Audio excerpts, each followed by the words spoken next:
started, I'd like to welcome you to the April 22nd Citywide Advisory Committee. This is an exciting meeting. First of all, because we have our first major deliverable that we get to talk about, which is Module 1 today, which is going to talk about those zoning districts and allowed uses that can occur throughout our city. But secondly, it is also an exciting day because we get to have our mayor speak with us today. And so I am going to go ahead and turn that over to Mayor McLean so she can give us a warm welcome and get us started on the right foot. Well, hi, everybody. Thanks for having me. Apologies for being so casual. I'm in between multiple plantings. So it just came from Julia Davis Park where we planted 2 trees with a lane clegg.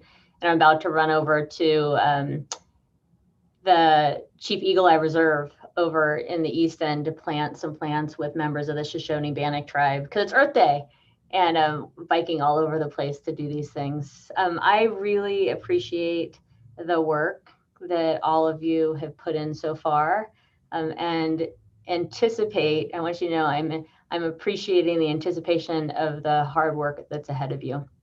And as you look today at the first module, and what's come back, and you've done a lot of work already hearing from the public, I just want you to know that I appreciate what you're doing for this city.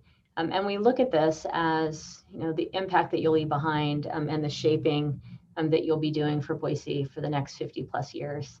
And so I just urge each of you, as you're reviewing the module, as you're thinking about how we move forward with this and what's next, this project and the reason that we selected you to be a part of this project is so incredibly important to the future of our community. And the work that you're doing is incredibly important to the future of our community because, one, with this, you are responding to and addressing current needs of today, but importantly, predicting the needs of the future when we do this. And our city has changed so much. I was thinking about it when my husband and I were 23, we moved here right out of college. And before our kids were born, and since our kids were born, things have changed so much. Things have changed in the last year in ways that we wouldn't have imagined. And the pressures on all of us to respond to the impacts of growth have become even more important. And this project should, in responding to the needs of today, make sure that every Boisean has a home at a budget that they can afford, at a price that they can afford, and that we have enough space and enough place to allow for new homes to be developed, so that our residents, those who wish to be here and those who have always been here, can find a place that's home that they can afford. This plan, as we look at zoning and the number of homes that we need and where we ought to have them and how we do it better, we're thinking about how the impact of bringing people together in a built environment impacts the natural environment, impacts the way in which we move around and get from home to work and to school and everywhere in between. And so as you're making these decisions, it's my hope that the decisions that we make will be able to help us achieve a vision of making sure that people can move more readily so that we have mobility options for everyone, whether that be pathways or by just over time development that creates the imperative and a pathway for public transit, the number of people that are needed for public transit as we look at transit-oriented development. And of course, reimagined open spaces in size and form and habitat throughout our community as this project moves forward. And we've learned on the piece of creating strong neighborhoods and having open space and parks, we've learned throughout this pandemic that having those access to places is so incredibly important for our physical health, but also for our mental health, and ensuring that every person that lives here has an opportunity to find the home, like we mentioned, in a neighborhood that welcomes them with ready access to the things that we need, from jobs to schools to basic daily needs like grocery stores, more easily and safely without having to necessarily get in cars. And so, you have the tough job of, thinking about what's to come, taking in what's happening now and then charting that in many ways from a map perspective, thinking about it from a map perspective, but then turning it into words and zones, and we turn it into codes. And I'm really optimistic and grateful. Actually, I'd say I'm grateful that we're doing this now, that we didn't do this 2 years ago, because I think we understand even more how the needs that we have today and the needs we'll likely have tomorrow. And then we can take in the experiences we've had, and that I believe has shown how important affordability, access to home, access to open space, the need for transit, for economic opportunity to be achieved by everyone is. And you have the incredibly, I think, awesome task of taking all those ideas and aspirations and making it a real with this zoning rewrite. So thank you very much for the time that you're putting in, the time you'll give, but beyond the time, the impact that you'll leave behind for those that come after us. Thank you so much, Mayor. It really sets the tone for us, even on this special day, Earth Day, as we get to really think about our place in a larger world. So I want to go ahead and share our agenda with you today. So I'm going to jump off and head to the park. Happy Earth Day, everybody. Thank you. I'll see you again soon. Thank you so much. Bye-bye.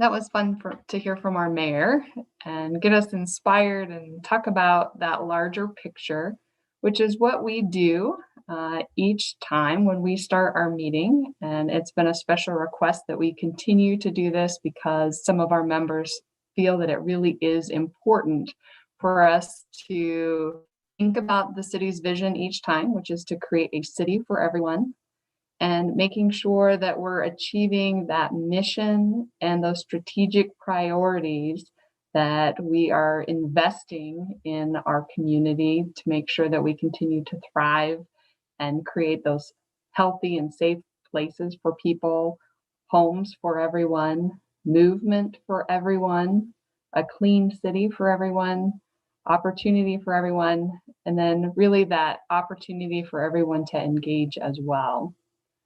So keeping in mind what our project goals are as we move forward, the most important one is really to implement our largest project that we have and our leading and guiding vision, which is our Blueprint Boise. So we really want to make sure that we are implementing that document through all of our codes throughout the city. But one of the most important ones is the zoning code. So we'll do that, making sure that we're achieving those priorities that we had talked about previously, which the mayor has set forward for us, making sure that we've given our citizens and everyone an opportunity to fully engage in the development process, really finding that special apex between traditional form-based and performance-based zoning tools, to make sure that we're preserving everything that Boise is special to us so that it can be preserved for the future, making sure that we're streamlining our review process so that all of our decisions are predictable from no matter which body we're in front of, and making sure that we're improving the user friendliness of the ordinance. So making sure that it is structured in a logical way, and that we have graphics and tables and illustrations that actually help show what we're trying to achieve throughout the document. We know that we are the advisory committee, that we're here to talk and really act as a sounding board for all of our ideas, get some directions, ideas. Each one of you often email me after the meeting with some suggestions or materials that you might be interested in. So each time you might see developments or urban agriculture examples and how urban agricultural can be implemented in the code. That all comes from your direction, your thoughtfulness in the process. So thank you. We are hoping that you're going to give us quality feedback that we can pass along so that our mayor and our Planning and Zoning Commission can make valuable recommendations to us and actually implement something in the future. So we will be leaning toward our committees and our commissions and our councils and our mayor to make the right decision once we've given them all the information that they need to reasonably look at things to make sure we can implement that vision, that strategic priorities list that we have, and most importantly, accomplish that mission. So we do have some rules of engagement for our group. Everybody always arrives prepared and shares their thoughts and ideas. We just want you to think openly and think about community, just as the neighborhood, or as our mayor said, thinking about our community for our future, making sure that we treat everyone kind and we listen to what they are saying. If you do have any requests and would like to speak, go ahead and raise your hand and we'll go ahead and call on you. We'll try not to interrupt others, and all of you guys are always ready to learn, so we don't worry about that. And we're all going to do our personal best as we start the day. So that's kind of where we are to give us a start. And then I also want to get us started with our presentation today. So let's go ahead and get us started with that. So we had our introduction by Mayor McLean. Now we're going to actually start our Jamboard session. And this is an opportunity for you guys to share what's interesting to you or the impact that you want to have on the zoning code. Once we do that brief exercise, we're going to go ahead and review the draft timeline to show you where we're at in the process and how it fits into the larger picture. Briefly go over those spring survey results for you. And then we're going to move on to the exciting part, which is the presentation and discussion of Module 1. And so that's going to look at our zoning districts, what's allowed through conditional use or perhaps prohibited in our zones. And that should get us started. So I am going to go ahead and put up the topic for all of us to think about, and then Deanna is going to help us with the Jamboard in the back. And so the question is to each one of you, and it is, what is the one topic in 3 words or less that you hope that you're going to be able to influence through this zoning code rewrite process? So we'll go ahead and do that. And Dawn, did you have a question?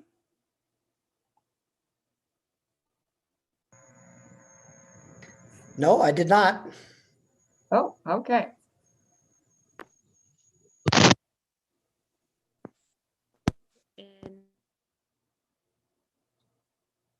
All right.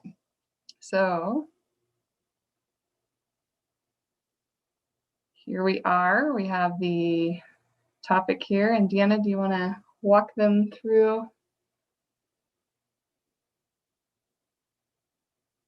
Deanna, we can't hear you right now.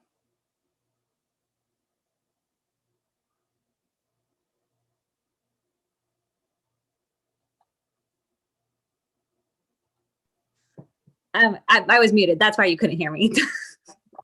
That never happens to me.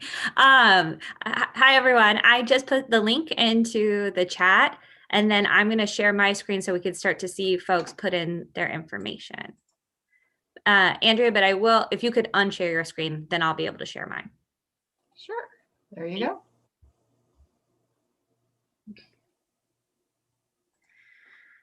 All right. All right.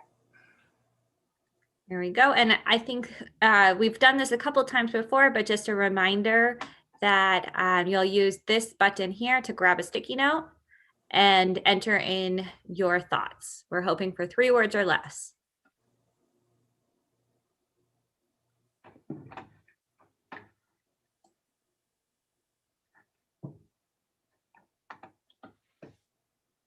So we'll give it a little bit of time for folks to enter in their information.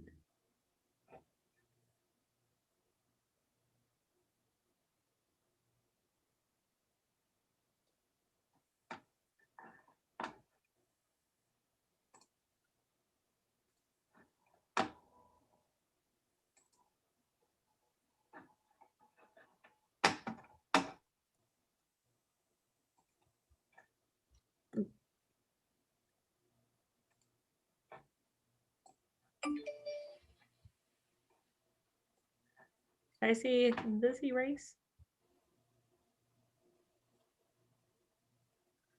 We have a lot of information coming in. So everything from neighborhood predictability, preserving our neighborhoods, housing type and variety,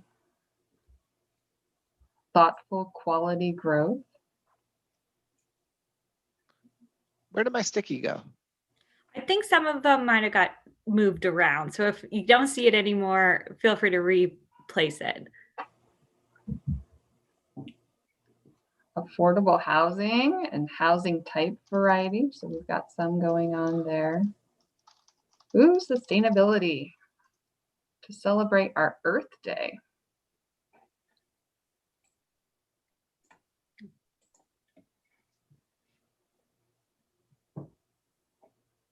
Community buy-in and support. That's a good one.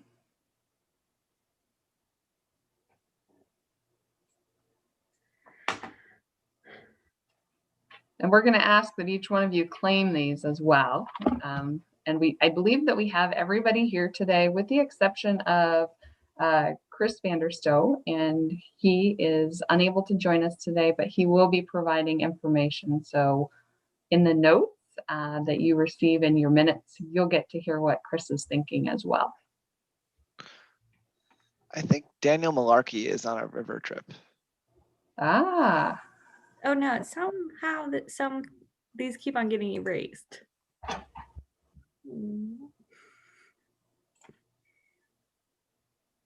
Deanna, are you sure it's not erasing them, just moving them to another page, giving you another page to work on so that they're in some prior version of what's No, I there? think we got to be careful to not press this clear frame. And since we're all working on it, I'm not going to blame myself or anyone else, but I think we need to be careful not to press that button. all right. So we might get to try it again. We're so good at it. Just to make sure that we're getting, or, we can even. You have a recording. Yeah. And I know why it's happening, because it automatically places the sticky note very close to this clear frame button. So that's probably how it's accidentally happening as people try to move it. Perfect.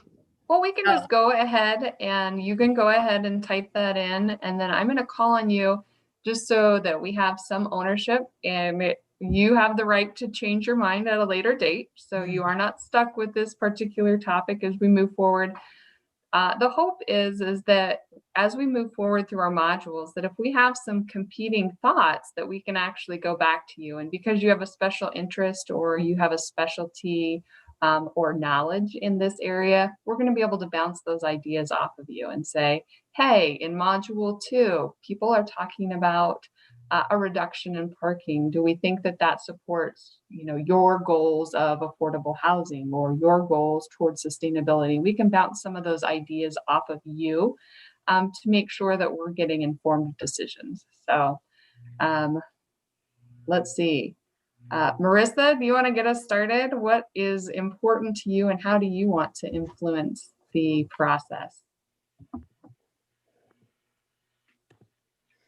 Mine was reducing sprawl, and there's many aspects of why we need to do that, from farmland to air quality, to equity for people having to live far away from where they work. So that was mine.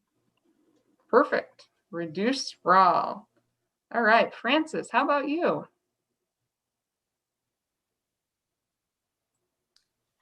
Hi, I have 3 up there. I had the minimize ambiguity, community buy-in, and fulfilled blueprint Boise.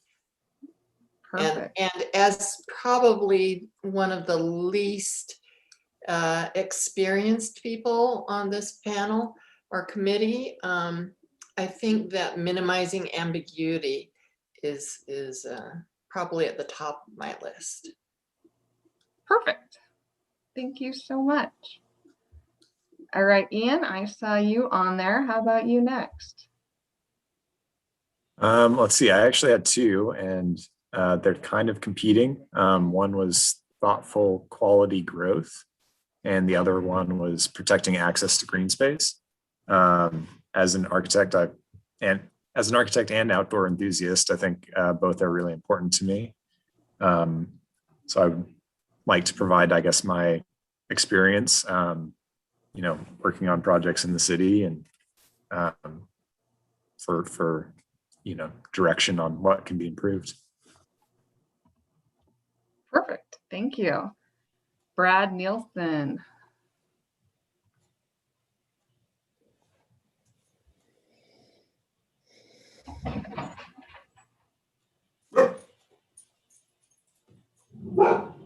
Brad, are you out there? Sorry, hit the wrong button. Mine is preserving existing neighborhoods and truly affordable housing. And the other one would be low corporate ownership in our city. Do I need to explain those, or? No, I think that gives us a good idea, unless you want to. Well, I guess maybe affordable housing would probably be one thing. I don't know what people consider affordable housing, but it's my understanding that the average now is, for rent or whatever, is around $1,300 to $1,500 a month, and that's not affordable for your average, minimum wage. Even if you were, say, $10 an hour, that's not affordable. And I just like to preserve the neighborhoods that are existing already, where people have put their time and love into their home and don't want change. And with that is that, oh, sorry, one more thing. I might as well go ahead and go all the way. The corporate ownership, which is apartment buildings and fourplexes, and there's no ownership in that. That's outside business, and they're also running up the cost of housing. So thanks. Great. Ben, how about you? Thank you. I was balance livability with prosperity. I feel this every day. I love my neighborhood and our neighborhood commercial and being able to walk and ride my bike to work personally. But then when I show up at work at Rocky Mountain Development, it's really hard to replicate those environments today in commercial development profitably. So I think there's a balance there. I think the free market hasn't delivered to us a lot of these projects that we're talking about. And that's a reason for that, is because they're not as profitable as the strip retail and so forth that you see out there today. So I think there is a good balance to find, tempering what is the most profitable thing to build and what's the most livable community to build, and trying to find a good balance between those two. That's great. Thank you. Andy, how about you? I'm embarrassed to say that I still don't know how to grab one of these sticky pads. But I was reading each of these as they're going through, and I was thinking, I agree completely. And I think Ben touched on it. A lot of the zoning rewrite has to do with how do we protect the neighborhoods? How do we inspire and motivate housing? And how do we make it affordable where it can be affordable? The comment of truly affordable housing, I thought was great. One of these days, I'm going to relearn how to pull a sticky pad down. We can pull one down for you and even get it all signed up for you. Thank you. How about Jessica? Hello. I put in protect foothills and clear site design standards. Protect foothills, I know there's some subdivisions and plats that are grandfathered in, and it bums me out to see those projects progressing, but I get it. And I just want to make sure we do whatever we can to protect the foothills from further development. I've seen other communities, you can look at Salt Lake City, for example, and I just don't want to see that happen to our foothills. And then just that we have good, clear site design standards. I think that's goes along with some other comments up there about minimize ambiguity, and so everybody has a clear understanding of what's expected and what the requirements are. Those are the only two. Perfect. Hillary. It will surprise no one that I didn't put a sticky note up there because I can't use 3 words as a lawyer. If I had to pick one, I'd say encourage sustainable development and equitable development. Those are the two most important. Just, I mean, piggybacking on what Jessica said, beyond wanting to preserve the foothills, I do have some concern about growing into areas that are unsustainable, whether that's sprawl or that's into the woofy, or that type of development that could impair all of the things that we love about open space in Boise. But I also, echoing what Ben said, want to make sure that the things that we are putting into the code actually allow for the type of development that we want to see. I think sometimes with good intentions, we put things into the code that don't end up with the results that we want. Great. Thank you. How about Drew? I added improved development predictability. I think we see that a lot these days with the number of variances and conditional use permits that are out there, and each one is really kind of an opportunity for folks to feel surprised or anxious or unclear on the direction that growth would happen within the city. So I hope that we can influence that through this work, and also by virtue in ways that increase a lot of the things on this board: housing affordability, protection of open space, you name it. So I agree with a lot that's on here, and I think we can accomplish a lot of those and have predictability at the same time. Great. How about Byron? Thanks, Andrea. I had housing type variety.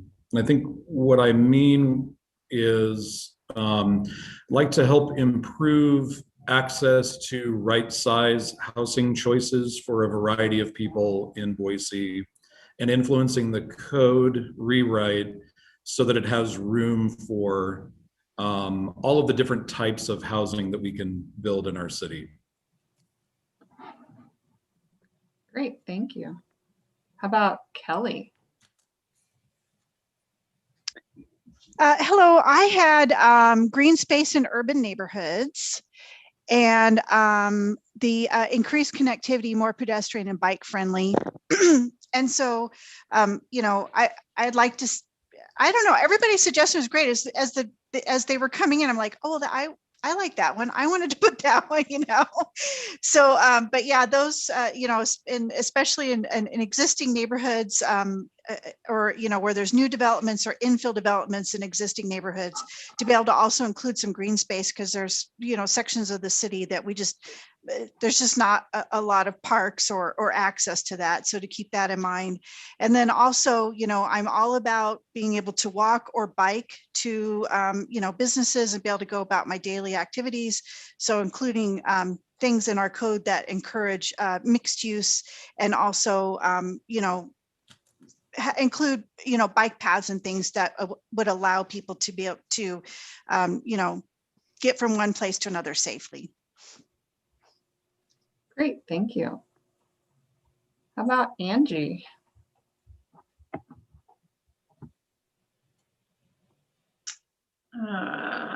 So yeah, I was in the same boat. I started putting things down, and then saw lots of other people putting very similar things. I put down clear and straightforward zoning ordinances, because I think one of the hopes is that this is going to be a really great and clear guideline for development of our neighborhoods and our other commercial areas and things. Yeah, I constantly get people coming to me saying, I have a lot and I want to get it rezoned. I want to do this or that. I hope we're going to not have that. We're going to have really clear, and it's going to be, helpful and good stuff. And I hope we have good transitions, I think, between the zones, which, that's obviously your zoning maps and stuff, and that's not our zone rewrite, but that's one of those things that, hey, I'm right on the edge of this, maybe I can get it changed. And I hope that we can consider how that should look and how to respect those boundaries and not have things creep into one area or another, to the detriment of those existing locations. And I guess I'm with Brad too on how do we make sure that our people who have invested in our existing communities, that those are maintained, and that we create and help have new communities that are awesome, and that have great and unique character as well. Perfect. Thank you. Damon.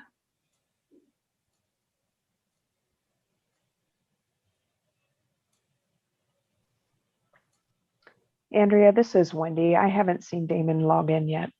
Oh, all right. We'll come back. How about Patrick? I saw him.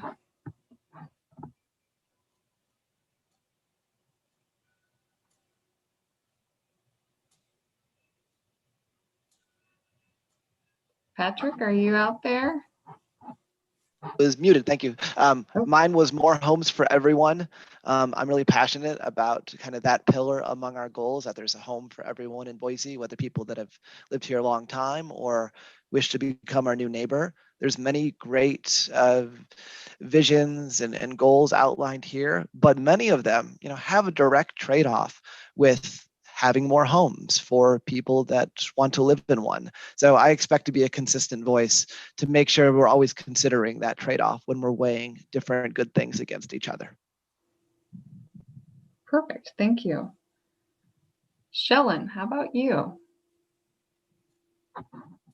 Hi, thanks. I just would say have a sustainable or maintain a sustainable community or create a sustainable community. Whatever word you choose to get into my maximum of 3. Perfect. Richard, how about you? Well, like Andrew, I think it was Andrew. I couldn't get the little sticky to work for me today. So I will just keep it to 3 words, and that would be encourage local. I'm equivocating between investment or power, but there are two things I essentially see the same.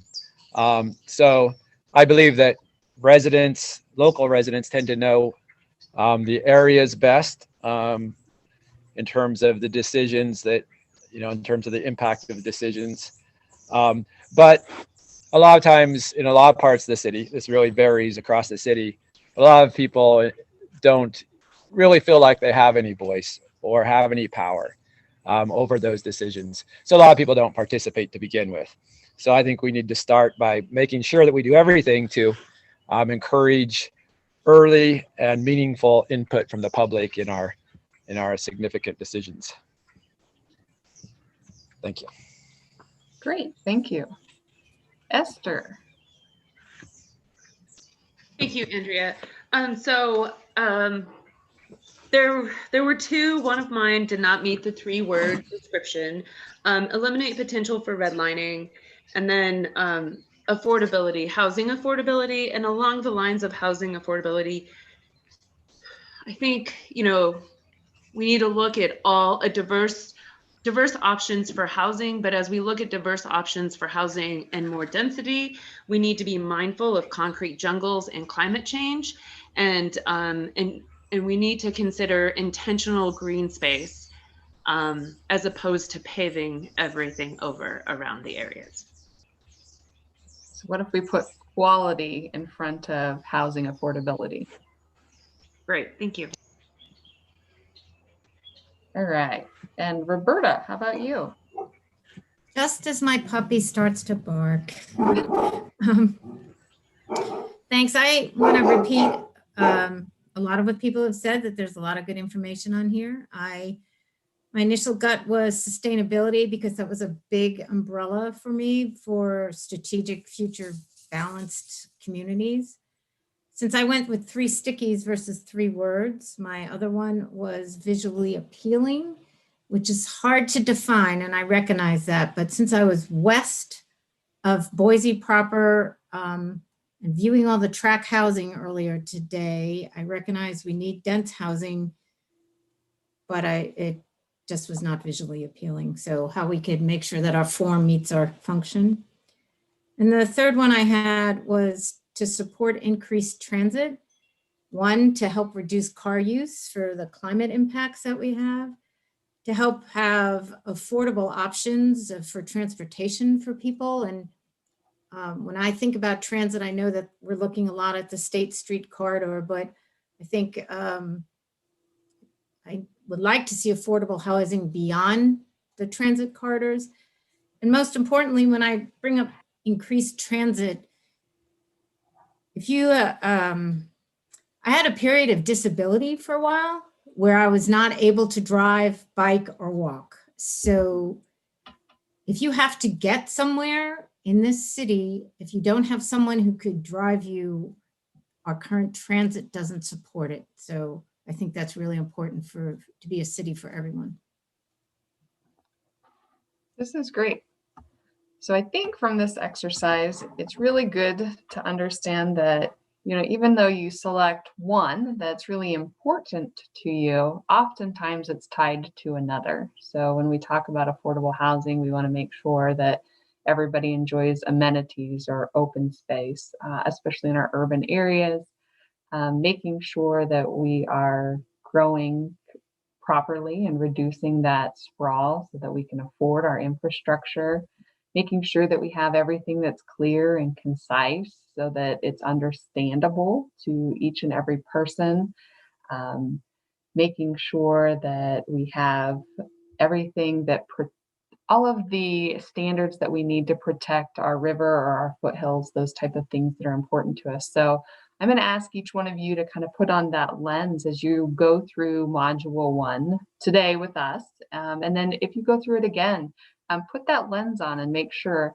is this going to be a sustainable option? Is this going to support transit for long term? Is this going to promote those connections that we want to get people from particular areas to recreational areas, to their work, to their home?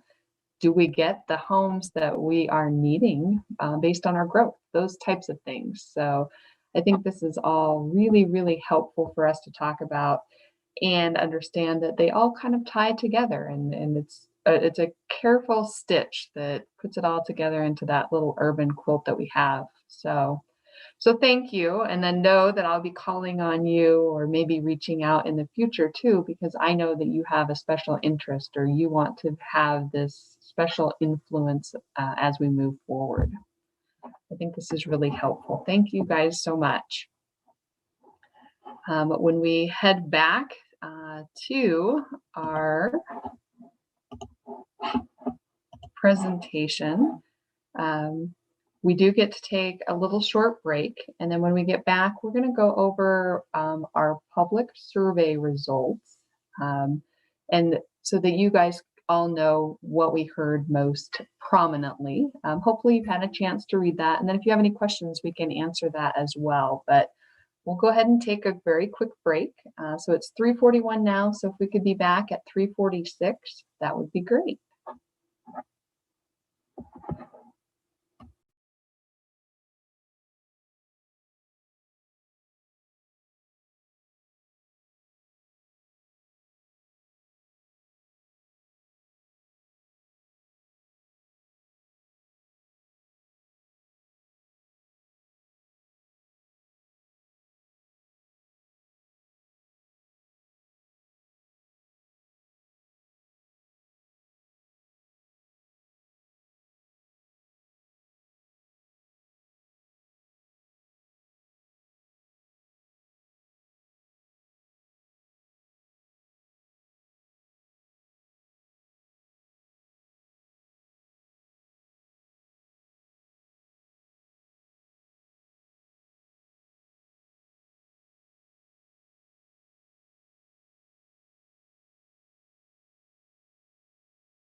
All right, it is 3:46 and we're back.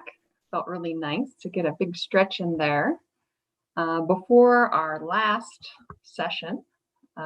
So we are going to turn it over to Wendy Allistead. You guys have not had an opportunity to meet her quite yet.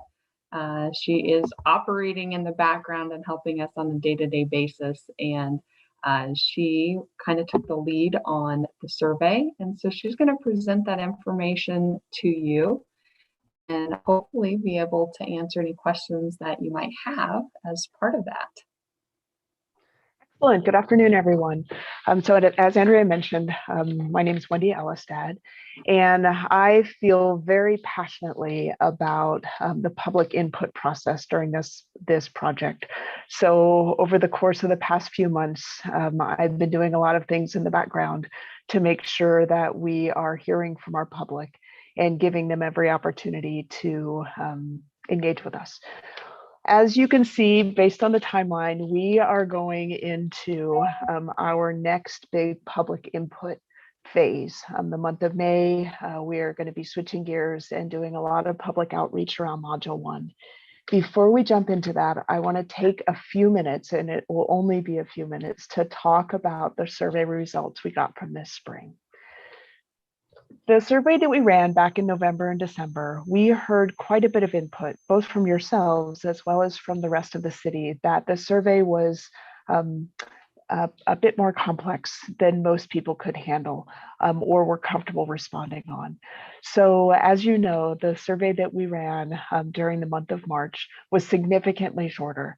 We also changed our method. We sent out 14,000 postcards across the city. We took manual postcards, we took surveys, we took scrawled comments on the postcards. So I want to touch on a few highlights, and then if there are any questions on the detailed report we sent out, I can handle those as well. We got close to 2,000 responses back. So that's up quite a bit from our first survey, which we had around 800 responses. We were thrilled with the first survey. We were equally thrilled with the second survey. So of the 2,000 people that responded back to us, the vast majority, as you can see by this chart, were interested in more single-family homes. Now that did not surprise us, but what did surprise us is that we had quite a few people that were interested in many other types of houses. So what we were looking for is a sense of where the community's preference is on housing diversity. As you can see from the few responses, the few increases, these would be people that just want single family homes or ADUs or duplexes. There's around 39% of our respondents felt that way. But if you add to the 22% that wanted to see moderate increases, and these would be things like add a townhouse, add cottage courts, how about some live work units? So if you look at the overall breakdown across our respondents, around 60% of our city is interested in more housing diversity.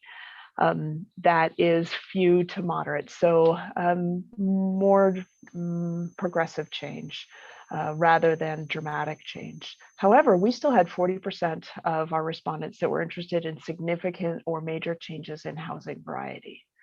Andrea, if you could take that one step further for me, please. Great. In addition to housing type, we asked about activities.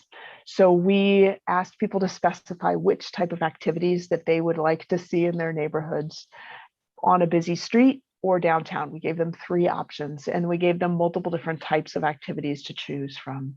These activities in the background we grouped by medium intensity, small scale intensity, or larger commercial intensity. And as you can see, our community is interested in not only gathering places, neighborhood coffee shops, bakeries, eateries, but also some of our more traditional roots around urban farming or local produce and farmers markets, et cetera. Small childcare was something that people were also deeply interested in. As you stepped outside of the neighborhoods to a busy street nearby, and we did not ask people to classify whether that street was a connector or an arterial, we simply used the phrase busy street. You can see that the uses they were interested in finding were much closer to medium scale commercial. So pharmacy, drugstores, medical offices, once again, restaurants, dry cleaning, barber salons, etc.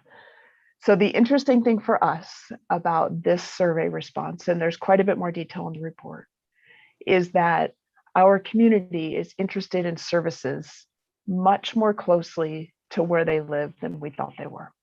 So a lot of the responses about which types of things and how many uses they would like to see in their neighborhoods came right down within their neighborhoods, instead of people selecting to put those on a busy street. The last slide, and then I'll see if there's any questions, is downtown. It was very unsurprising what people would like to see downtown. Nightclubs, large retail, microbrews, all of these were things that we expected people to prefer in downtown areas. And indeed, they did not surprise us. Any questions or comments for me before Don takes us into module 1? There's quite a bit of detail in the attached survey report that came out for you before the meeting. And of course, we're always available for questions after. So Esther asks, wondering what the determining factor for the neighborhoods receiving the mailer. Great question, Esther. We went through the survey, the census tract report that was done in last spring, and we chose all of the tier 1 neighborhoods. So the predominance of those neighborhoods were in the Central Bench, West Bench, and then the Veterans Park neighborhood, which is partially North End, East End planning area, partially Northwest. So those households within those planning areas received postcards. Any other questions, comments? Okay, thank you. Thank you so much, Wendy. All right, Dawn, we are going to start with you, and I can continue sharing, or I can hand it over to you and allow you to move at your own progression. It's up to you. Why don't we let Gabby, why don't you unshare? Gabby, why don't you share? And in the meantime, I will make one comment before we start this. I really applaud the amount. I love those survey results. I love the Jamboard sessions. Somebody somewhere along the place is going to say, well, how big is Boise? And you only got 2,000 survey results? I will tell you what I've told the staff of Boise. That's a good result. That's a good result in terms of numbers. And I guarantee you at the end of this process, somebody will say, do you realize that's only 5%? It's only 4%. I'm not making fun, but the truth is, when you get thousands of responses to zoning questions, you've got their attention. And we can repeat this, and we will have more rounds as we go down the road. But I do want to make sure everybody's on the same page. This is a good start at trying to poll what citizens of Boise want to see. It's a very good start. So, Gabby, when I look at the screen, I see the presenter view rather than the publisher. Can you switch the view on me so I can see the other one? Yes, well, there we go. So we're going to walk through module 1. Obviously, you have only had it a little while. The intent of today is not to get your final thoughts on it. It's simply to orient you to it and walk you through it, the logic of it, and why we made some key decisions in doing this. At the end of this, we have a couple of questions, and we'll leave plenty of time for discussion, plenty of time for people to ask not just questions about what we've presented, but open-ended questions. This slide just shows the basic structure of the ordinance because I want to remind you of it. You'd seen it in a more detailed version, and of course, you can see it in the front of your module 1. General provisions I don't want to talk about. What you have in your hand is the first public cut of 1102 zone districts and 1103 use regulations, which is what we had the first 2 CAC substantive meetings on earlier this spring. And I just want to remind you of the logic of this, which is Blueprint Boise is about the kinds of places you want to have. That's where you start, the zone districts. What kinds of places would implement that vision? It doesn't tell you the whole story, but it tells you the character, and it tells you the fundamental issues of how dense, how not dense, how mixed or how not mixed. Use regulations are 1103. And that's the question of, can I do it in this zone district? And if so, whose permission do I need and what the things are, what conditions attached to it? Gabby's going to walk you through that in more detail in just a minute, but I want to explain why. We've had a number of comments from the CAC and others saying, well, I don't see the word form in here. And the short answer we've given to people is form is all through here. When we walk through the districts and when you read the districts, you will see that in the mixed use districts, there is a separate section, even in 1102, saying, okay, when you use this district moving forward, we can't retrofit all of the past, but as you move forward with development or redevelopment in this district, you need to organize it in the following way to make the kinds of urban forms that Blueprint Boise asks for. And similarly, we can explain how in the residential districts, this is heavily focused on form. I'll do that later in the conversation today. So form is in parts of 1102, a little bit in 1103 as well, because the use specific standards do that. More of it will be in 1104. When we get into the next module 2, there's a lot more about the form of development. But why did we do use before we did that? And the answer is because think about the business of governing a city. Part of the time people walk in and say, I bought this property and I want to redevelop it. I bought this property and I want to build a new building or revise an old building to create affordable housing or commercial. Much more often, the person walking in the door is saying, I bought this property and I want to change the use of the current building. I want to retrofit it. I want to do something different with something that was built in 1930 or 40 or 50 or 60.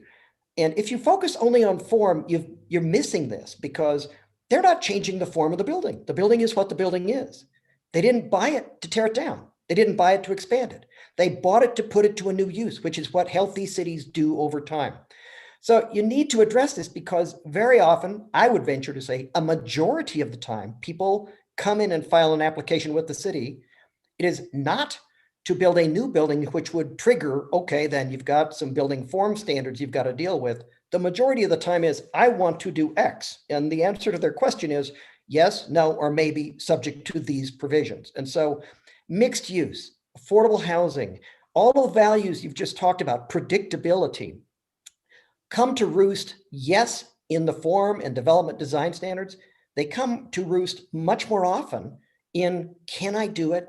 And under what conditions can I do it in this neighborhood? So we want to get into that discussion. So 4 is how good does it have to be laid out and how do we lay it out? That is next, because it's hard to talk about how good a hotel or multifamily can be unless you've decided, at least preliminarily, well, it's going to be possible in the following districts.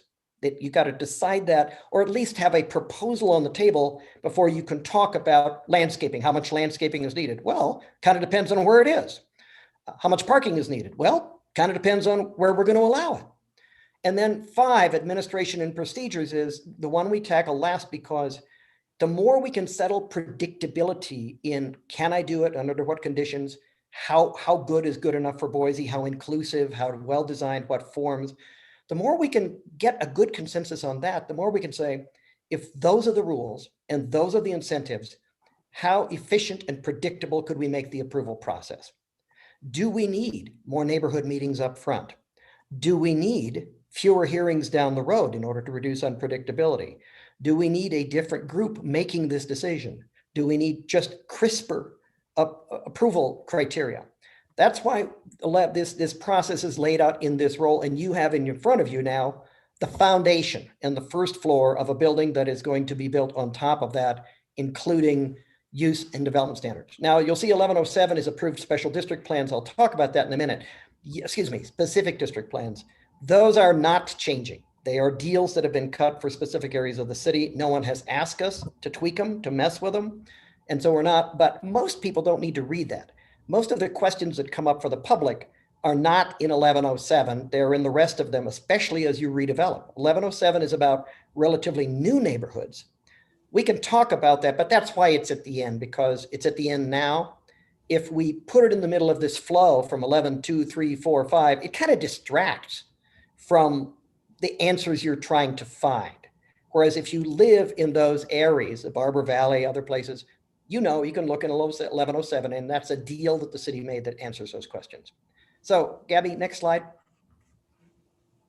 Okay, I want to call your attention to a couple of things in the zone districts and then turn it over to Gabby to talk about uses. So on the left is what you got now.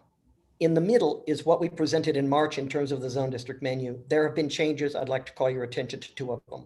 In March, you saw splitting of your current A1 district, which is called open space, but it's really a residential district to protect low density development. We said R1S is used to protect sensitive lands like hillsides, and R1L was basically a 1 acre zone. There's not much land in R1L. Upon reflection, we have merged that in this proposal into a single R1L large lot residential, which is intended for things like hillsides. We have not settled on lot size. We have not done, that's module 2. But conceptually, it's for protecting sensitive areas with very low density development. R1B hasn't changed, R1C hasn't changed. In the current ordinance, those are 9,000 and 5,000 square foot zone districts. They are kept separate in this draft. In March, you saw low density residential mix proposed as a kind of a very flexible district built on your current RM, which is very little used to date. We said, why don't we build on that with a much wider range of housing availability? Upon reflection, we said, well, that's kind of what R2 could be in there too. And so those are blended in this current draft. If you look at the right-hand column, that leaves us with 5 residential districts.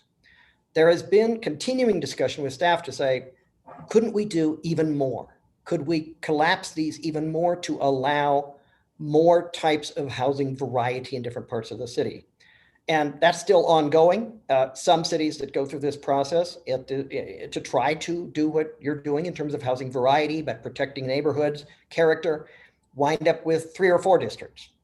A few wind up with more, but 5 is for a current code being drafted in 2019, 2020, 21. It's in the mix. It might be 1 more district than some cities come up with in this process. But again, Boise's Boise. Whatever you come up with is what you come up with. Next slide. Okay, I'd also like to point out, same thing, left-hand column in the mixed use and other districts, what we presented in March and what we're doing in this draft. We carried forward a Fairview design overlay district, which affects very little land in March, but upon reflection, it was intended to be an interim zone district, where the design controls were intended to be embedded in the zoning code rewrite when we rewrite it. So we are at this point suggesting that it not be carried over as a separate overlay district. By the time this is approved, you will have seen the design standards and we'll see if you agree that we've been able to carry over the intent of that overlay to places like Fairview and maybe other places that are like Fairview in the city. So that one has gone away. And finally, in March, we said the Boise River overlay system really included the floodplain protections. They're not entangled, but they overlap in your current regulations. Upon reflection, we had comments within the city saying, we really need to treat them differently. There are flood protection overlays, which are closely aligned with FEMA standards. And there's Boise River system overlay, which goes way beyond that. And we need to distinguish in our minds and public minds, even though they both deal with areas near rivers, they are different things. And BRO is your own regulations. FPO is largely FEMA related regulations. And so they have been split apart. Next slide. This is just reminding you that Harris Ranch, Barber Valley, and Syringa Valley are not being changed at this point. We have not been asked to change those. Let's go ahead to the next one. So I'm going to talk, this is the layout of each district. Sometimes they don't wind up on 2 pages, but if you looked at this and said, gee, I thought we were going to be graphically rich. This is cute, but it's not filled in and it's not graphically rich. There's 2 reasons. On the right-hand side is an axonometric drawing and a table below it that's not filled in. We'll fill it in module 2. In module 2, we sort out building heights, step downs in transition areas, intensity, density, working from what you have now and trying to make it work in these consolidated zone districts. We just don't know the answers to those questions. We will in a few months. And when you see module 2, we will fill these tables in so that they now are consistent with what comes up with that work. On the left-hand side, the question is what kind of a drawing you want to illustrate the character of this area. We have prepared drawings. We were not satisfied that they were accurate. And so when we released module 2, and the reason was we didn't want to mislead people. That's not regulatory. That's a picture to create in your mind, what kind of a place is this? A picture of intensity, spread outedness, building height. We actually can't get our arms around that until we do module 2. So the table, it depends on module 2, and then accurate conceptual drawing to plant a seed in the public's mind. Aha, okay, I get it. It's something like a neighborhood that looks like this. Needs to wait until module 2. When we get there, we will fill in those drawings. Now I'm going to turn it over to Gabby to walk through the logic, not each use, but the logic behind our approach to uses. And I will plant this one seed in your mind. Zoning was designed to exclude. That's the DNA of zoning. That's why it was created, to say, that's not okay here. Your mayor and Blueprint Boise have said, we're aiming at a city for everyone. So we're kind of in a struggle here. We are jointly, all of us together, in a struggle of saying, if that's your goal, then how do we help zoning not exclude any more than it is inherent or any more than we can politically accept? But how can we make this more inclusive in terms of variety, in terms of shorter walking distances, which the mayor talked about, in terms of, and Wendy talked about? How can we not be more excluding than we need to be? So as we think through uses, I'll say that once again at the end of the thing, I'd like you to look at it in the lens. The most useful way to look at a use table is, why not? Could we make this acceptable in this area? Because left to itself, zoning tends to say no. And no is a hard way to build a city for everyone. So Gabby, would you walk them through this? Sure. So fundamentally, the use regulations consist of 3 elements. And the first is the use itself. So the definitions of what is it. So in this example, we used bed and breakfast, and you could read the definition there, and you can see that the number of guests allowed is in the description. And so the definition only includes size as necessary to distinguish it from other defined uses like the boarding or rooming house mentioned at the bottom of that definition. And then any limits on size designed to fit in with the size and scale of surrounding neighborhoods, those are included in the use specific standards. So that allows the city to tailor the size and scale controls for different areas of the city as needed without having to redefine what a bed and breakfast is. So then the next element is the use table itself. So that answers a few questions. Where can you conduct that activity and who must approve it?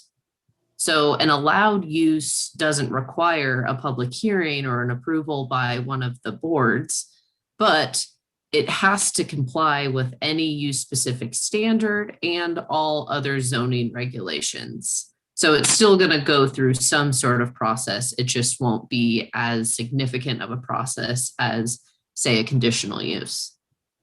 And in some cases in the use table, you'll notice that it depends. It could be allowed or conditional depending on the conditions. And so that's when you'll see the /A/C in the table. And that's when you'll go to the use specific standards, which will tell you in which scenarios that might need a conditional use. And then the third element are the use specific standards. And that answers the question of, are there any special provisions that apply in some or all areas for that specific use? So some examples of this from the code are a use that's located within 300 feet of a residential zoning district may require a conditional use permit based on its impacts to a residential neighborhood. If it's a restaurant or a more commercial use. They could also involve some extra landscaping or buffering standards. That's that second one. And then this third is, this is one zone specific, has a use specific standard. And it's saying that that use can only be located on the ground floor of a building containing residential primary uses. So that's just kind of a full flavor of the type of use specific standards you might see. And this is the table, which you've seen once before, but this is the updated version from the actual draft. And so just to remind you of the basic structure. So in the left green box on this screen, that's answering the question, what is it? What is the use? And then as you move into the body of the table, that's answering where can it go and by which process. So the A means it's an allowed use. The C means it's conditional. Those asterisks imply that there are use specific standards which are found in the rightmost column. And for the purpose of this public draft, eventually there won't be all these colors in the use table within the actual body of the table. But for the purpose of this draft, we wanted to make sure that it tells a story of where this use table came from and the sort of changes that have been made and make that clear. So if there's green font in those left-hand uses, that means it's a new use. If there is green fonts within the use permissions, so the C's or the A's, that means that we've made it more permissive. And so that could mean a few things. That could mean that it was completely prohibited and now it's either allowed by conditional use or an allowed use. That could mean that a previously conditional use is now an allowed use. And in that case, it likely has new use-specific standards. And those are indicated with a green highlight in that rightmost column. That means that those are new use-specific standards. And you'll notice that there are a lot of those. And that was part of our goal of reducing the amount of conditional uses that were currently in your current use table. And then finally, the red highlight would actually mean that it's been made more restrictive.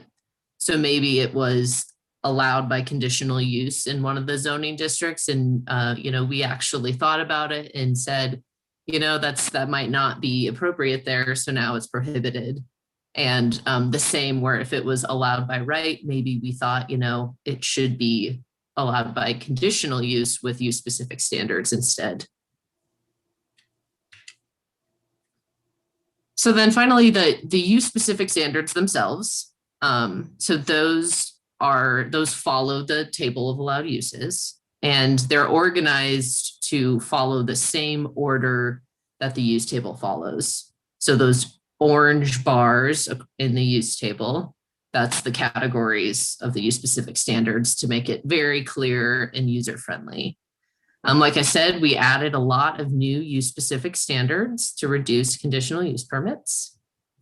And then we also wanted to point out that sometimes uses have multiple use specific standards, and that's when you'll see two different sections cited in the use specific standard column.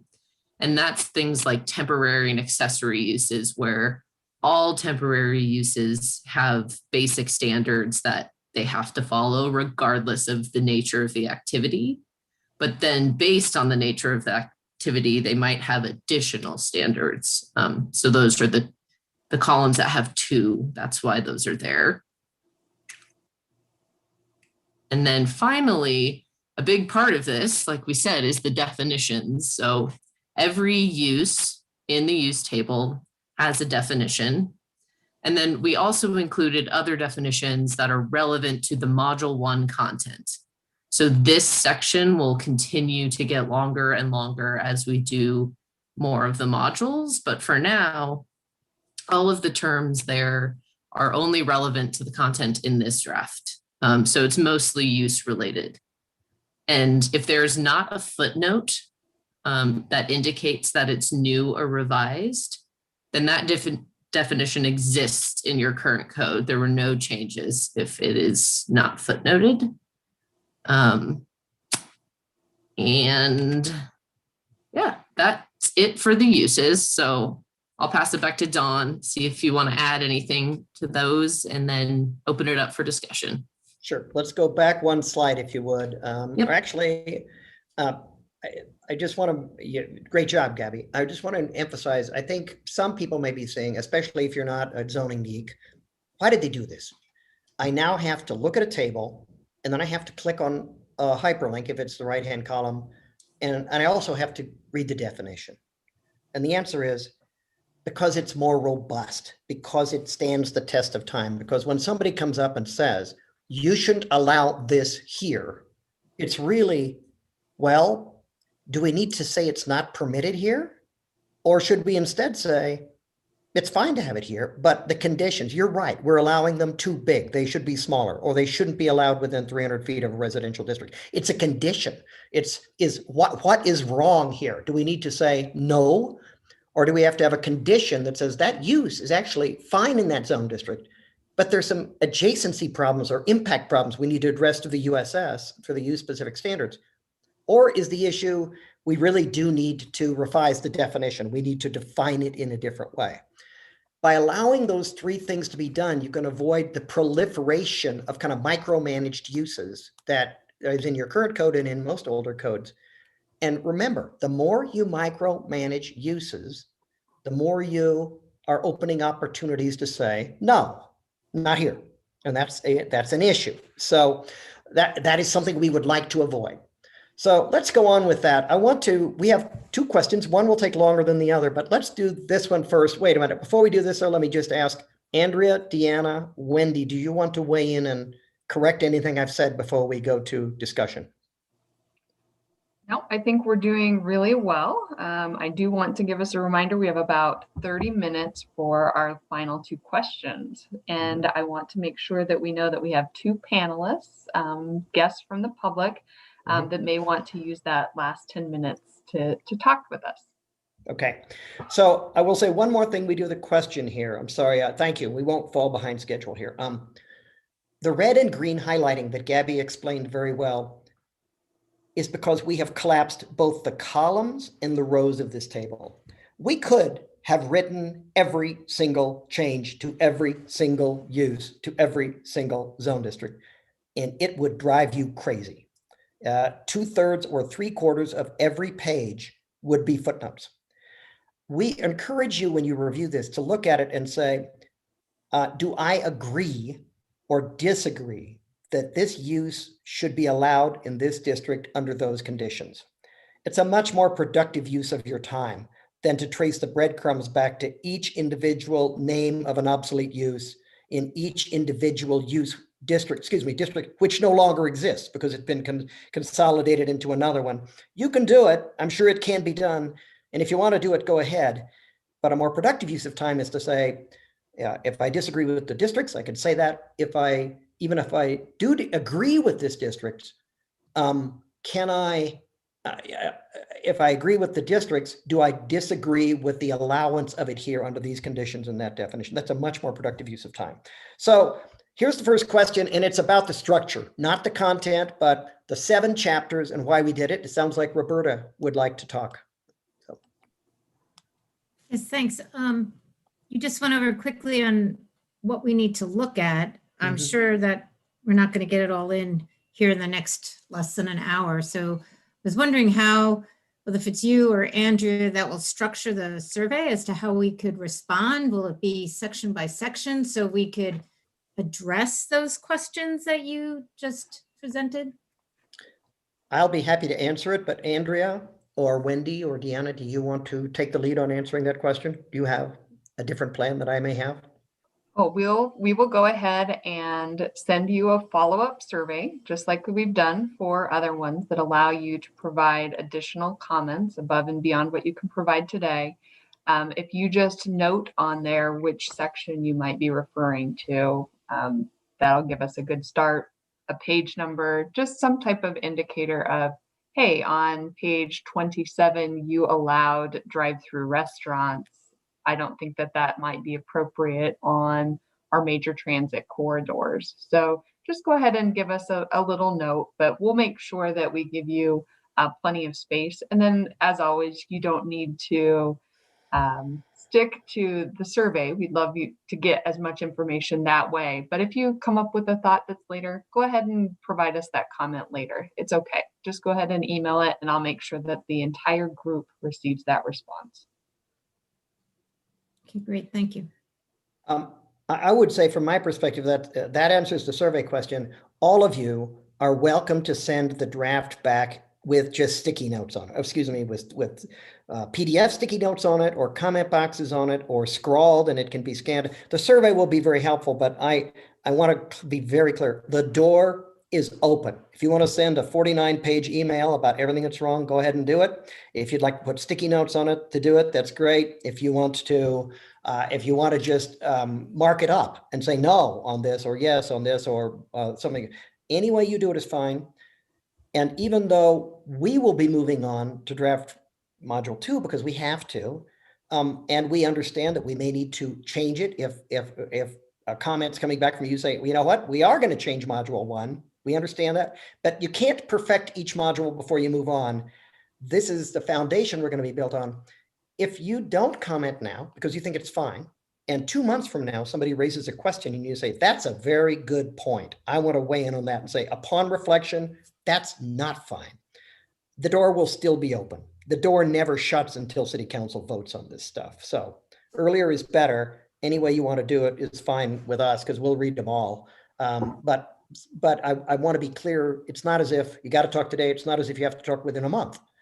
You can comment when you can. Earlier is better because some of you will raise great points. Will say, you know what, our mistake, you're right. And so we can roll that into our thinking going ahead. Do any of you have questions about the overall structure? I'm going to later, my next question is going to be more detailed about the substance to the degree you've even been able to wander around in the draft so far. Are there questions about the structure so far, or why we're doing it this way?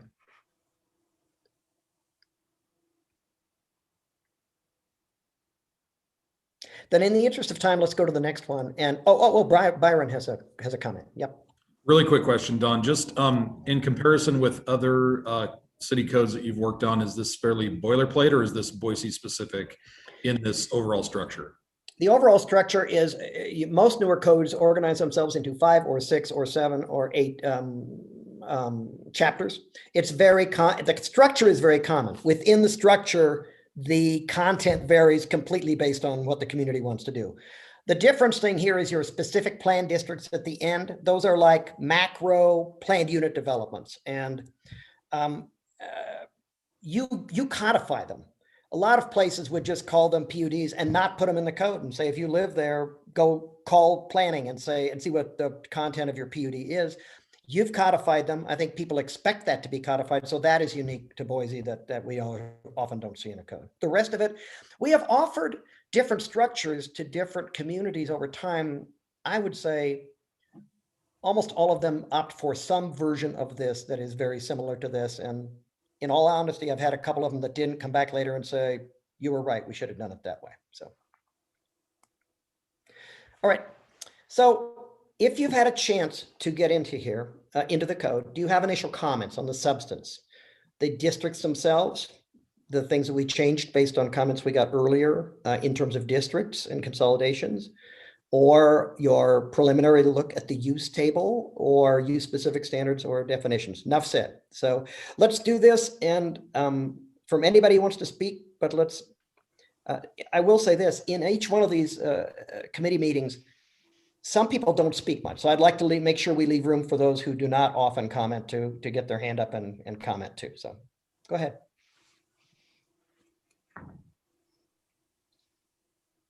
And I think this is a really good time as well. So just as we did our exercise earlier, some people talked about making sure that we have a variety of housing. So when we look at this, do we have the variety of housing that achieves those goals? So put that lens on and that perspective and look at it in that regard. Are we really balancing livability and prosperity? So think about having those types of businesses and how they can contribute to the neighborhood rather than detract. So just put those lenses on that we talked about earlier and kind of just think things through. And Is this code really headed in the right direction? And it looks like Francis has a question. Oh, Francis first.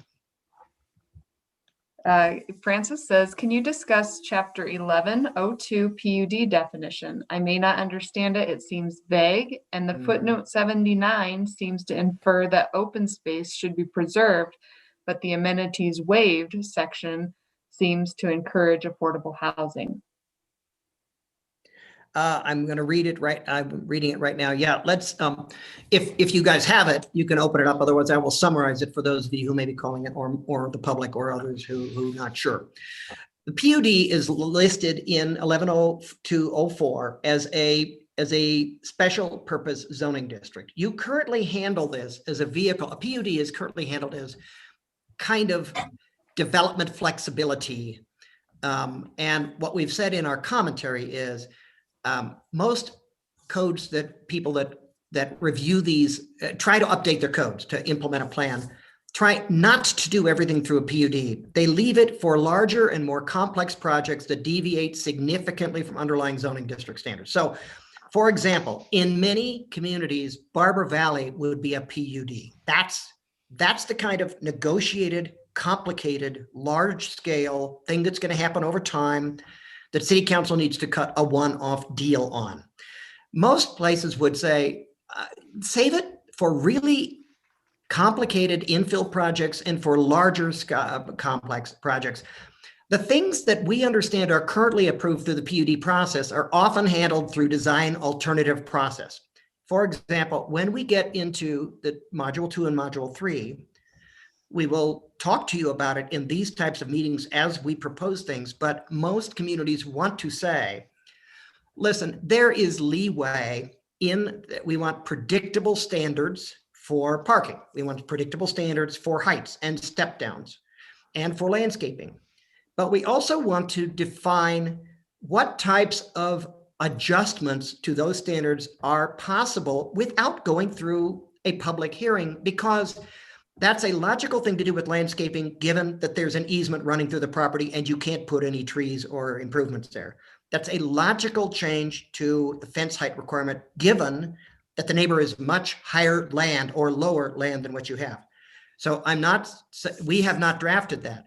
But the types of things that are approved under Boise's current PUD regulations in most newer codes would say, either it is many of those things could be handled, if they're minor, through just defining the ambit of staff flexibility to make reasonable adjustments based on the surface of the earth and the neighboring conditions. And larger ones go to Planning and Zoning Commission. So they would get a public hearing, but they're not treated as complete deals. They are deviations from the standards to get more flexibility given a reason. It's not, hey, I got a new idea. Those are PUDs. It's, I'm trying to comply with everything and I need flexibility based on the following thing that I am doing. So we haven't, we will be able to flesh this out more, particularly in module 3, because usually when you say, okay, when you use a PUD, this is the process that you use to review it. These are the types of amenities that need to be put in here. We've put in here, you can see if you look at page 45 of this, you first have to be eligible. You have to be of a size that makes it worthwhile considering this. If it's smaller than these things, you should try to figure out, can it be done through just design flexibility? We have suggested in here, and this is for you folks to comment. If you want to do a negotiated deal with the city that is not something that can be handled administratively or by Planning and Zoning Commission, you need to be offering energy conservation or water conservation or private recreational facilities or some sort of gathering space, low impact design, or you preserving unique natural landforms. There's a list of things that we're willing to do deals on because you're trying to do something of value to Boise, and we're willing to allow additional flexibility that needs to be reviewed and approved by City Council. So you can just see it's about 3 pages long. That part of, I think, your comment that it seems vague is, well, the process and the criteria by which they would be approved have not been set out. But the big picture message we have put out here, and you may very well disagree with it, and we'd be happy to hear your comment, is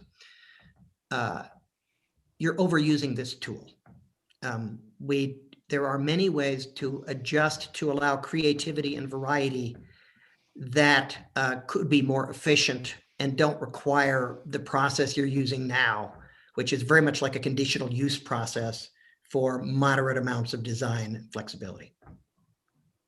Thank you, Don. I really appreciated the amenities section of this chapter, I guess you'd call it. But it seemed like the amenities waived for affordable infill residential development were at odds with the amenities that would ordinarily be required, which I think are very positive. So I'm wondering, do you really have to waive such important and valuable amenities? No, you don't have the residential development. No, you don't need to. I would, we mentioned some of those because infill development tends to be difficult. And if you apply all of the same rules you would apply to larger parcels and things that are less constrained, sometimes the guy comes in and says, well, I think I could do a good job, but I couldn't do all those things. But Francis, I'll take your comment that you would like to see fewer of those things waived. And that's exactly the kind of thing we'd like all of you to take a look at and advise us on. Thank you. This is Andy Allistead speaking. I think Francis's point is really fascinating, and it's important. If we want to bring more affordable housing stock to the market, to the valley, and the zoning instrument becomes one of our most powerful tools, I think there has to be some flexibility. I totally agree. In the best of all worlds, I would say all of these elements should be required. But there's an economics to this thing that we all have to be mindful of. And in order for people to invest and bring affordable housing to the marketplace, they're going to need some back and forth and some leeways. The other comment I had was associated with the intensity of the residential. The changes that I'm seeing in the residential designations, and many of our comments, even this morning or this afternoon, were protect existing neighborhoods. Well, the protection of the existing neighborhoods tend to be the neighborhoods whose densities are a lower level density, and less than 8 units per acre, and in some cases yet less than a unit per acre, or a unit every 5 acres. So now we're taking a zoning ordinance and we're going to provide opportunities for those areas to be densified when many of the people bought out there 30, 40, 50, 60 years ago because they didn't want that density. So are we utilizing this tool to protect existing neighborhoods, or is that lip service and we really need to be cautious about it?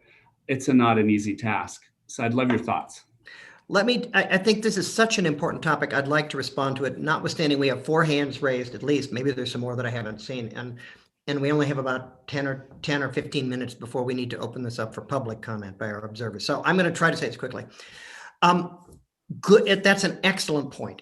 And I want to point out to everybody as you read this, scratch your head hard and think about this, because this is a critical part.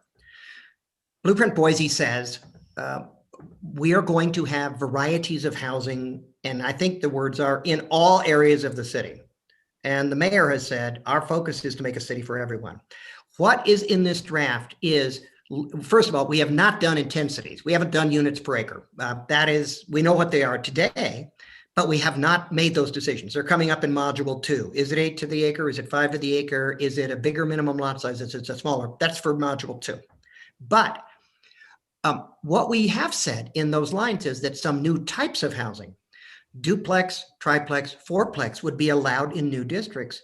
But, so Don, how is that protecting the neighborhoods? And the answer is, it's half the answer. The other answer is in the use specific standards, where it says, you can do it, but you're going to have to be at roughly the same size and compatibility with architecturally with the neighboring parcels. You're going to have to have open space on each lot.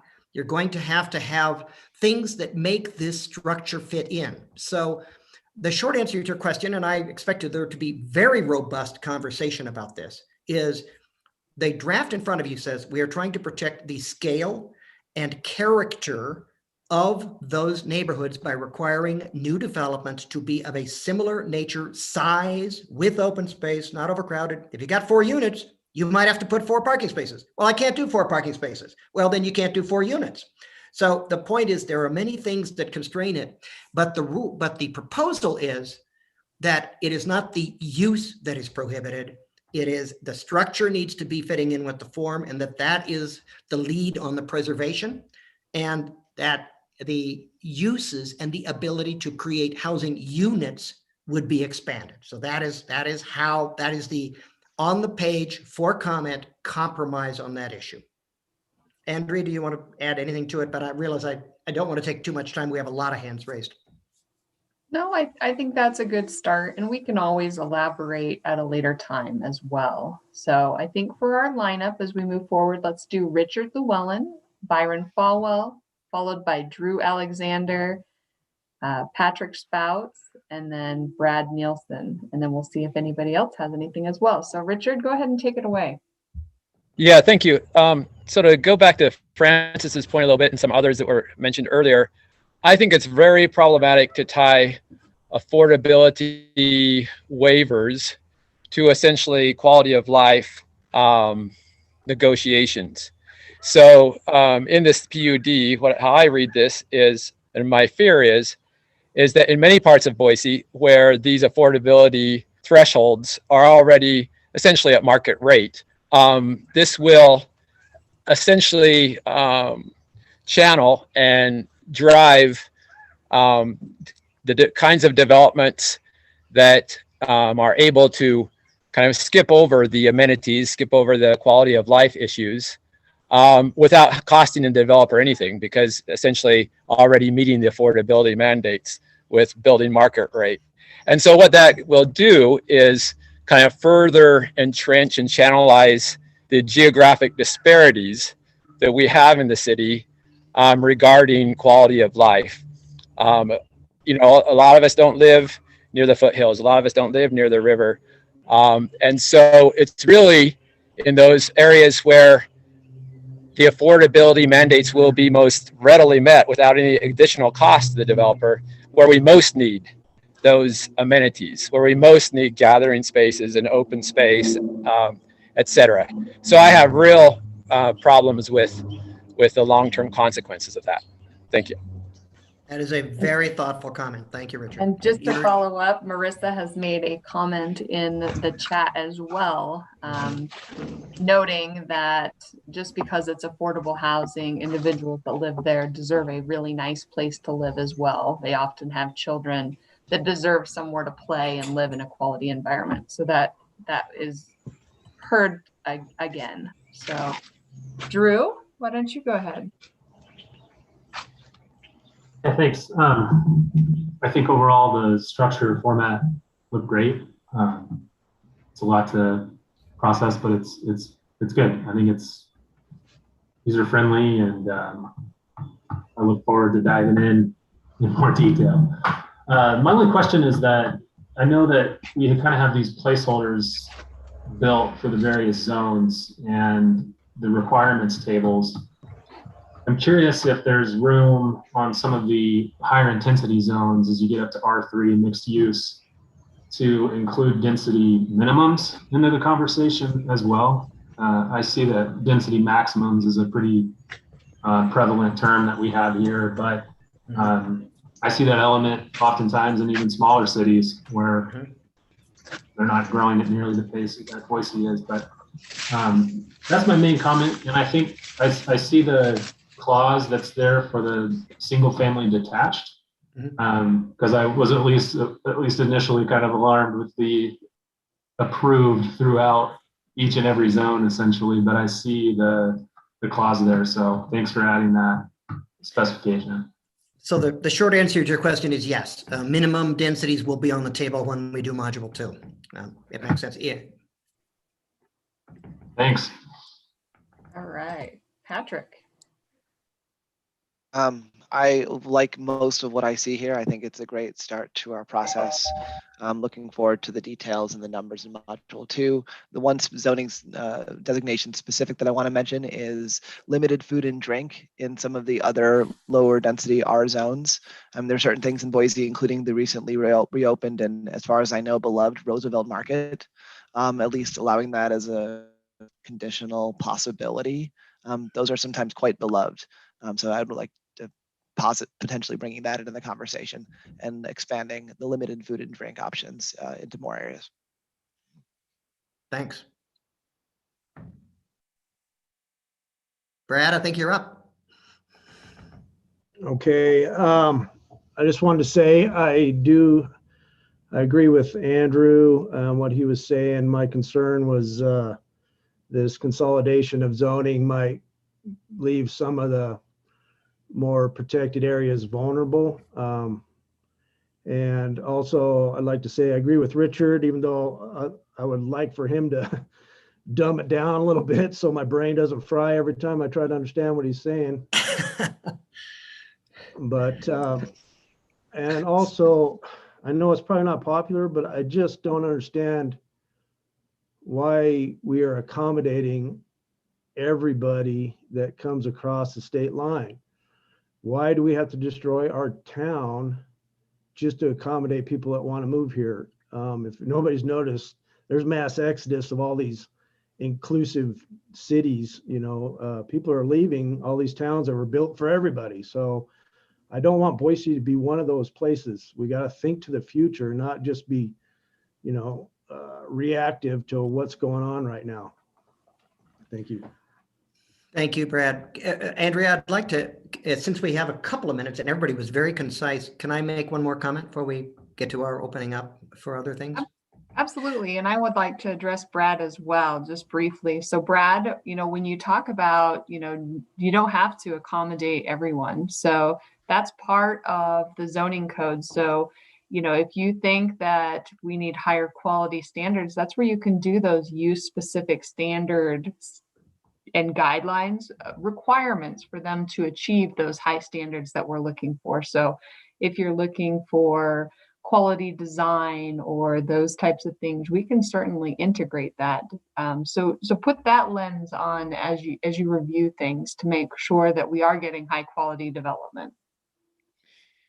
So I'd like to pick up on what Richard said, which I meant what I said.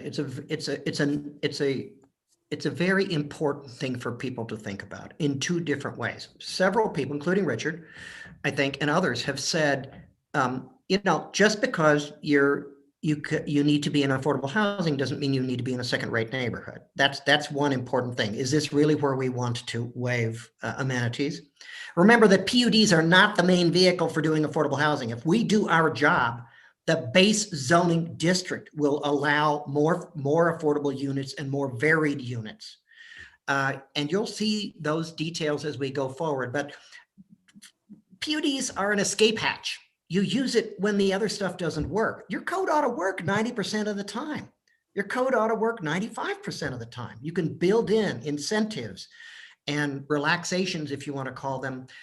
So I take the comment very seriously as a global comment, as look, just because you're in a lower income neighborhood or you can only afford housing that's less expensive doesn't mean you should be a second-class citizen in terms of amenities. I get that, and I hear it loud and clear.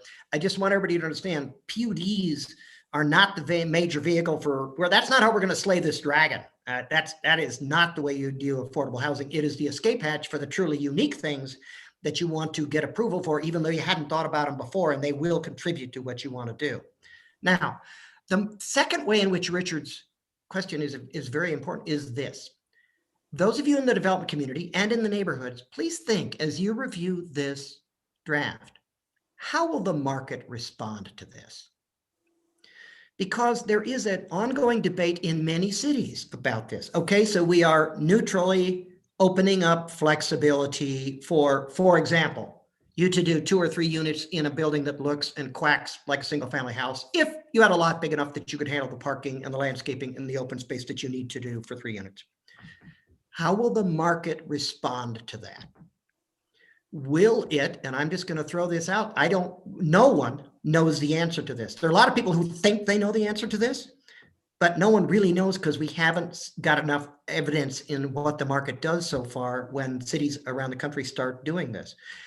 Will it only buy up and put these things in poor neighborhoods? Because that's where the land is cheaper. And now we're going to see more flexibility that creates housing variety and more affordable housing in the places which were not affordable, but they were more affordable than the rest of Boise. And we're not going to see the market respond by doing it in middle income and other neighborhoods.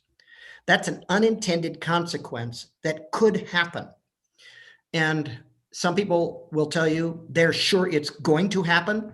Others will tell you, at least based on my experience in other cities, I don't know. I could see the opposite happen. I could see somebody saying, if I could do a duplex or triplex in a single family house structure that you look at from the outside and say, that's pretty much what the neighbors are like, I think I'd buy land in a wealthy district because I can charge more rent for those units. So we don't know. And if one of you knows for sure, then tell me I'm wrong and that you know. But so far, we've just seen the market start to respond. However, if we do want to avoid, I think most people would like to avoid unintentionally concentrating and the impacts of change disproportionately in lower income neighborhoods or minority neighborhoods, just because as a result of a neutral change to the zoning. So think about it as we go through here. Hillary. Thanks, Don. So I don't know how the market will respond, but I do know that the market responds to money and to cost. Mm-hmm. And I reading through the comments and hearing everybody's comments, we all have a wish list for our perfect city. But the reality is that it requires money to get things built.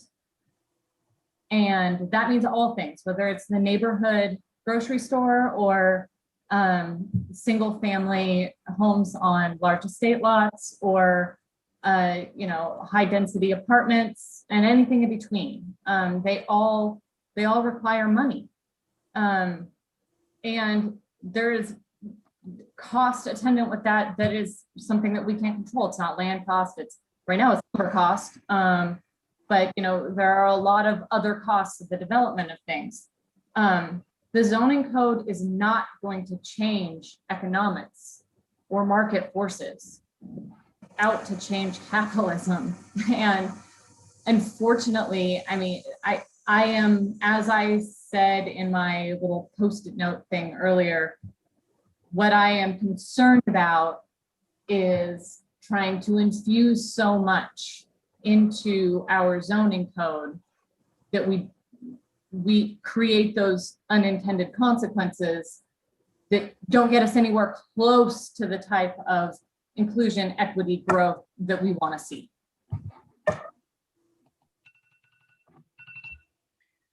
So before, I think we still have time for the public open comments, but I thank you, Hillary. I think it's very important. So one of the, I ask you to please read this from the point of view of when is it saying no when it doesn't have to say no. Another way of asking the question, which I think relates to what Hillary said, is when are we overdoing it?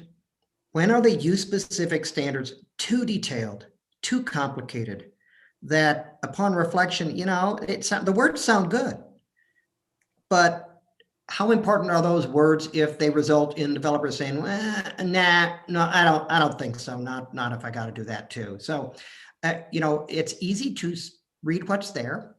It's sometimes easy to think about what's not there that you would like.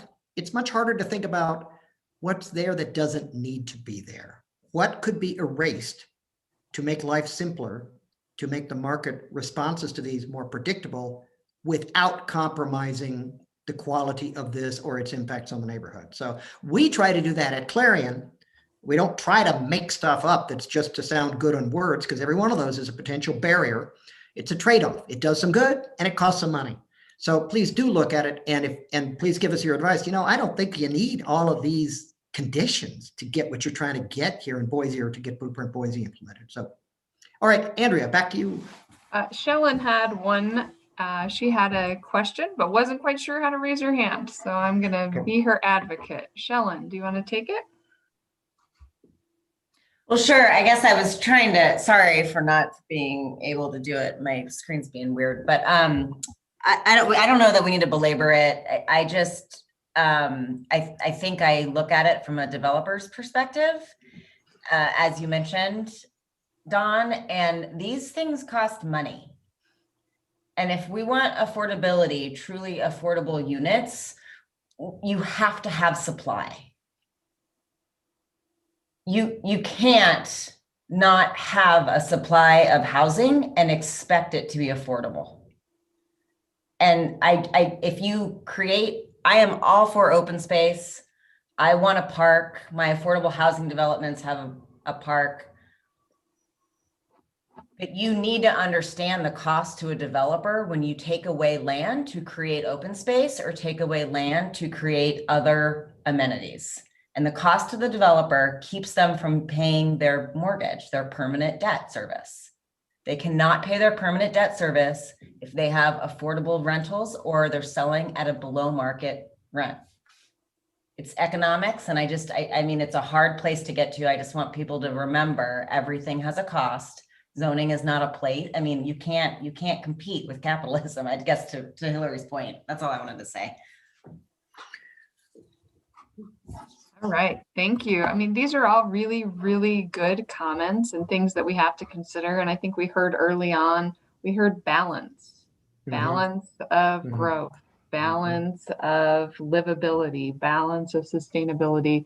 And with everything comes a choice. And then we do have to ask ourselves, you know, which string do we pull to really achieve what kind of balance that is, whether it's predictability or innovation. You know, it's really difficult to do that. Now, let's do one final question from Ben, and then we will go ahead and open it up because we do have two individuals here from the public, and we'll see if they want to visit with us. Thank you. Yeah, just wanted to add, really echo what Hillary said, and wanted to add that we also we're just looking at the city of Boise, so development can flow easily across city boundaries. And if it becomes not worth the risk reward profile for development to build in Boise or additional cost to meet these standards, the development will just continue to move to, you know, other neighboring municipalities who aren't updating their zoning code to match ours. All right. So we have two attendees, and Don has his hand up as a individual that would like to speak. So Don May, I have allowed you permissions to go ahead and speak. Thank you so much. Can you hear me okay? Yeah, you sound great. Okay, great. Okay, I'd like to state my support for the removal of all parking requirements, actually all parking requirements at the city level for multifamily and commercial developments. And that's been advanced by a Yale-educated UCLA urban planning professor, much smarter than me in this area, by the name of Dr. Donald Shoup, and subsequently adopted by multiple cities across the United States. In fact, over 100 cities across the United States have adopted many of Dr. Donald Shoup's recommendations, which include, number one, charging fair market prices for on-street parking via Goldilocks-based pricing of parking meters, and then spending that parking meter revenue to benefit those metered areas.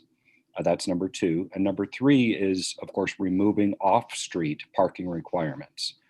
It's important to note it is always in the developer's best interest to provide enough off-street parking for future tenants. Simply put, if they do not provide enough parking, they won't be able to sell the project. Future tenants will not buy or rent their properties. It doesn't work. Proper management of on-street parking via Goldilocks parking meter pricing that continually ensures approximately 15% vacancy helps ensure tenants do not take advantage of the public parking, which might have previously been free. As part of allowing reduced auto parking, I might also recommend that developers partner with one of Boise's electric scooter companies to provide electric scooter rental charging spaces so visitors can come from across the community and have a place to park their scooters and encourage non-auto uses. And a great source of video articles and books on the subject of cities appropriately meeting parking needs is Dr. Donald Shoup's website, and it's called shoupdog.com. I'm going to spell it out, SHOUPDOG.com, shoupdog.com. Kind of funny, but amazing source of information. Thank you so much for your time. By the way, Donald Shoup, in our last couple of years listing of the 50 most influential academics in America, he was the only one on that list who was a planner. There are 49 other academics who are paid attention to, and one that is paid attention to because of their impact on urban form and planning, and Donald Shoup is it. So he has some great ideas, and I've had an opportunity to meet with him personally, and he is a fascinating man with some really great ideas. And I know that Barbara would also like to chat. So Barbara, I have given you permission to go ahead. Thank you. And I want to thank all of the committee members for all their hard work on this. I wanted to say that I do appreciate Don Elliott's comment as you started in about encouraging all the committee members to be given time to equally comment. That was something I was going to bring up as I've reviewed the meetings. I've noticed that it's difficult to provide all the committee members time to speak, and some of them that may be used to the working with city government and planning zoning, they seem to be more apt to have the time or to speak out. So anyway, just appreciate that comment going in. And I did want to respond to Shellen about building more homes, the supply and demand. They're building like mad in Boise, and the cost just keeps going up and up. So I don't think that is totally the answer to keep building and building more homes.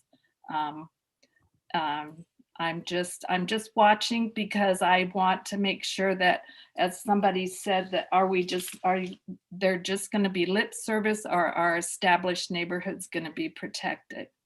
And thanks again. All right. Does anybody want to add anything before we have to close for the day? I would just like to make one comment. Esther has her hand up, but I very much appreciate what I see happening in the committee in terms of almost all the Jamboard conversation at the beginning of this conversation, at the beginning of the session, reflected the committee members' acknowledgement that many of the things you'd like to see happen in Boise are in tension with each other. And that's how we're going to get to the finish line on this, by realizing that that you can't have everything. And the best you do when you make public policy and zoning is reach a compromise that is as good a compromise between competing values as you think you can get. And I very much appreciate it. So many of you acknowledge that, and you can tell in the some of you put up both sides of the same issue. So that is very inspiring to me, because that's how we're going to get to the finish line. Thank you. So. And Esther, did you want to finish us out? Sure, Don. Thank you for sharing your comment, because I just wanted to say that, really at the end of the day, change is coming, and it may not be ideal, and we may not like any of it, but we do need to think about a plan B, and that involves compromising. Because if we think that Boise is going to stay the way that it is today, I've been here for 20 some years, and Boise today is definitely not Boise in 1995, right? So we have an opportunity to improve things in a way that I don't know if, I don't think any of us on the committee have had an opportunity to do, because this plan hasn't been updated in so long. So I guess I would just echo what Don said, that we have to compromise. And we have to think about the fact that there will be change. There is change that is occurring. And this is a great opportunity for us to impact how change happens as we move forward.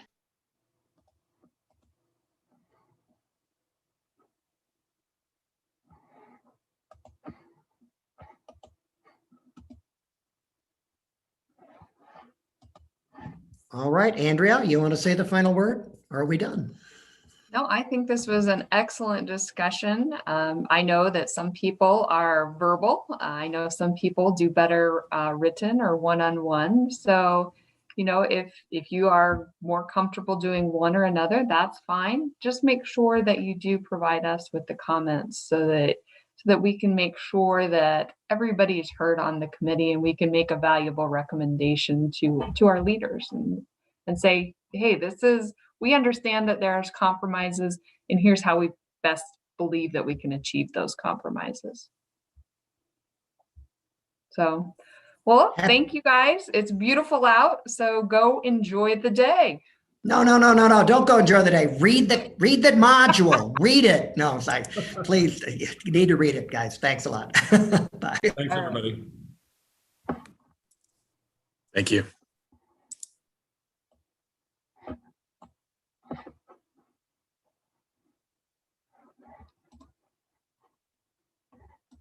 Right.